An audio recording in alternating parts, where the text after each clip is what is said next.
بحب ناسك، بحب الميم عشان المودة ضاعت من قلوب كل الناس إلا قلوب ناسك يا مصر. رغم الأسى والضيق والحزن اللي مالي قلوبنا، لسه لو غاب الصديق بنقول امتى ترجع حبايبنا.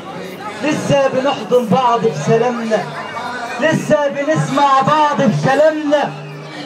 مين في الدنيا بيقول يا صاحبي غيرك يا مصري؟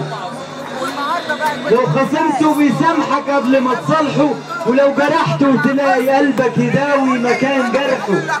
سامع صوت بعيد بينده، مين بيقول كده؟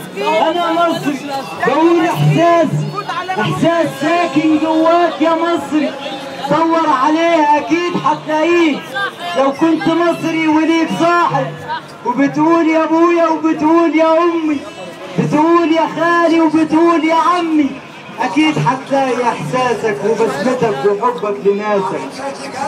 ولسه الامل موجود، ولسه الامل موجود، لانك يا مصر شديد زي الجبل صامت. فاكر يوم ما عزمت الياس في اكتوبر؟ فاكر يوم ما عزمت الياس في اكتوبر؟ حد مننا فاكر؟ فاكر يوم ما عزمت الياس في اكتوبر؟ حررت ارضك وصنت عرضك ورجعت لورا قضيت على التتار، ورجعت لورا قضيت على التتار. اجدادك وجدك محى الهكسوس وولدك رمى ملوك الروم في قاع البحار. الدنيا كلها شاهدة، ليه تكون انت بس اللي ناسي؟ ليه تكون انت بس اللي ناسي؟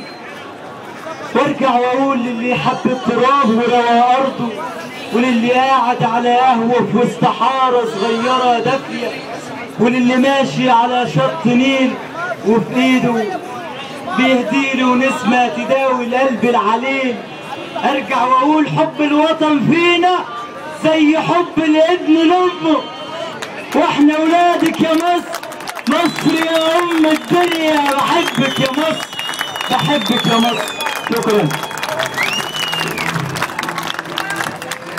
معانا النائب السابق مصطفى الجندي، هو المنسق بتاع البعثة الدبلوماسية الشعبية المصرية.